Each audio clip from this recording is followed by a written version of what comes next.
Friends, நான் உங்க SK பேசுறேன்.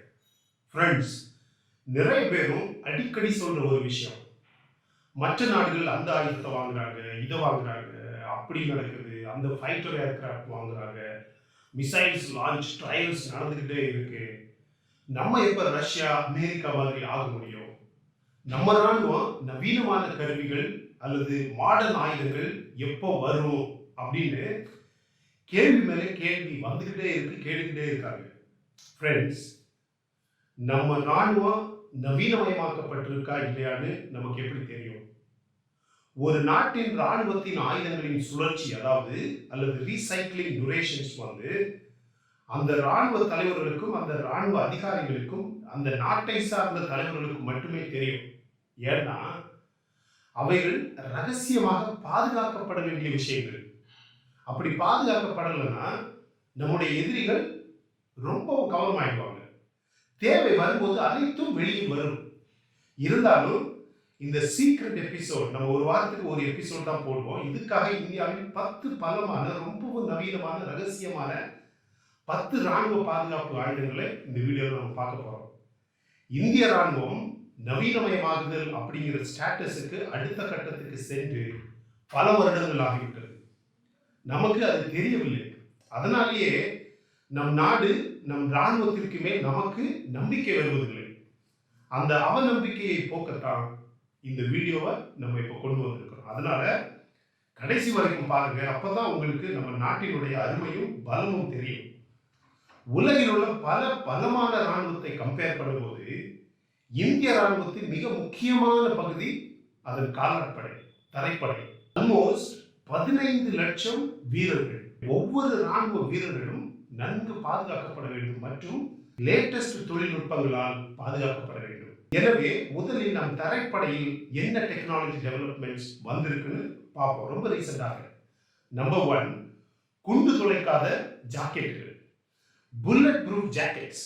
ஏப்ரல் மாதம் 2018ஆம் ஆண்டில் இந்தியா உலகிலேயே மிகப்பெரிய முன்னேறிய ஒரு நிறுவனத்திடமிருந்து ஒரு சில நாடுகள் கனவில் கூட காண முடியாத அளவுக்கு மிகவும் அட்வான்ஸ்ட், சொபிஸ்டிகேட்டட் கூட சொல்லலாம், அந்த அளவுக்கு தொழில்நுட்பம் மிகுந்த 2 லட்சம் குண்டு துளைக்காத ஜாக்கெட்டுகளை வாங்க இந்தியா ஆர்டர் செய்தது. ஆக மொத்தம் 3 லட்சம் குண்டு துளைக்காத ஜாக்கெட்டுகள் இந்தியாவுக்கு தேவை.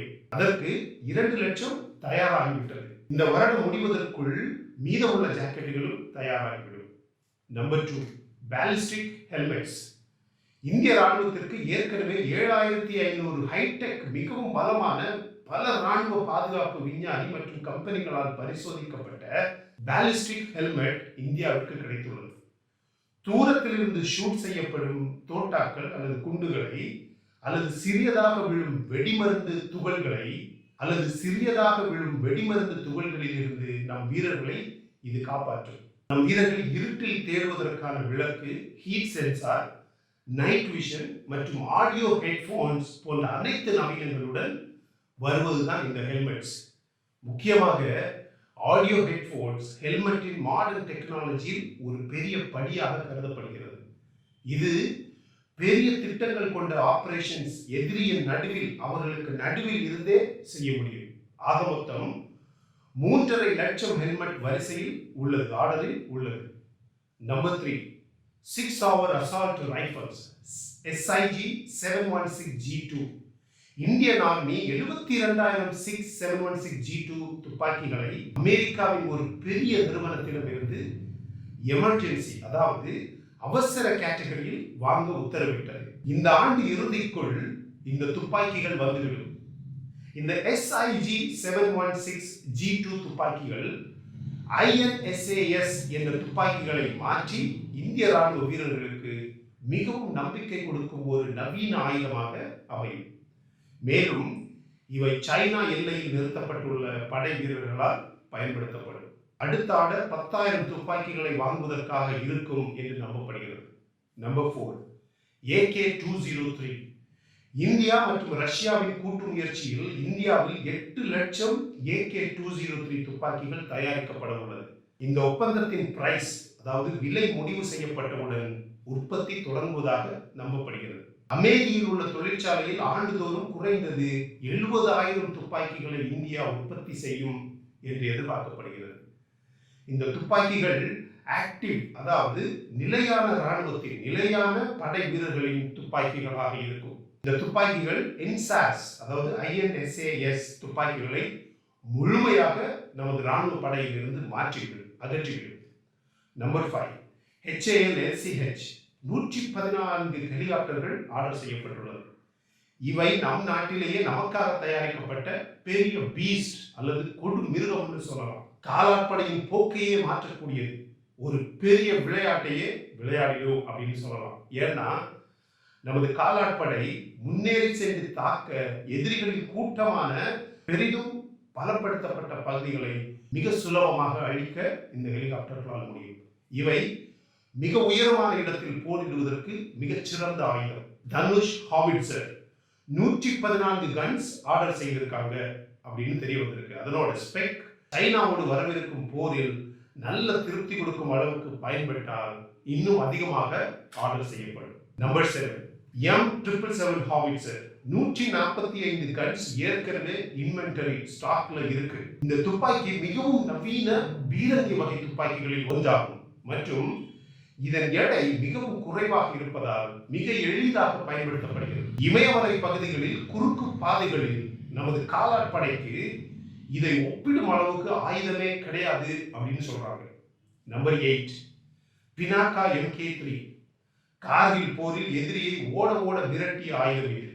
கார்கில் போரின் போது இதன் ரேஞ்ச் 40 கிலோமீட்டராக மட்டுமே இருந்தது. இது இப்போது GPS டெக்னாலஜியுடன் 120 கிலோமீட்டர் ரேஞ்சுடன் தயாராக உள்ளது. அடுத்தது நம்பர் 9, QR-SAM. இந்த ஆயுதத்தை பற்றி நீங்க கேள்விப்பட்டிருப்பீங்களா இல்லையான்னு எனக்கு தெரியல. பட் இது ஒரு 30 கிலோமீட்டர் ரேஞ்ச் கொண்ட quick reaction surface to air missile. யாருக்குமே தெரியாதுங்க. இந்த ஆயுதம் லடாக்கில் தயாராக உள்ளது. அதிகமான பேரும் இன்னும் இது ட்ரையல்ல தான் இருக்குன்னு நம்பிக்கிட்டு இருக்காங்க. நம்ம இதுக்கு முன்னாடி போட்ட ஒரு வீடியோல DRDOவின் 2 ரகசிய மிசைல் பற்றி பேசியிருக்கிறேன். அதுல இதுவும் ஒன்று. Okay, last but not the least, number 10, Boeing AH-64E Apache. இது பற்றி ஏற்கனவே நம்ம ஒரு வீடியோல விளக்கமா பார்த்துட்டோம். இதுக்கு இன்ட்ரோடக்ஷனே தேவையில்லை.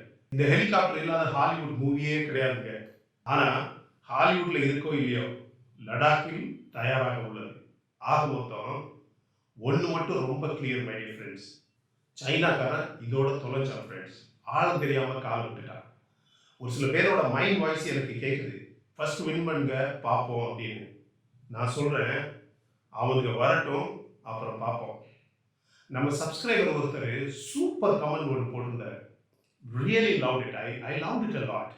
என்னன்னா, தன்னோட வீட்டு காம்பவுண்டுக்கு உள்ளாடி வர்ற நாயை கல்லால அடிப்பான். ஆனா அத்துமீறி தன்னுடைய நாட்டையே ஆக்கிரமிக்க வர்ற எதிரிடம் இருந்து நம்ம நாட்டை காப்பாற்றுறதுக்காக எல்லையில் இருக்கும் இராணுவத்தை குறை சொல்லிட்டே இருப்பான். என்ன கேவலம் பார்த்தீங்களா? இவன் எல்லாம் மனுஷனா? நீங்க சொல்லுங்க. ஓகே ஃப்ரெண்ட்ஸ், உங்க பதில்களை கமெண்ட் செக்ஷன்ல போடுங்க.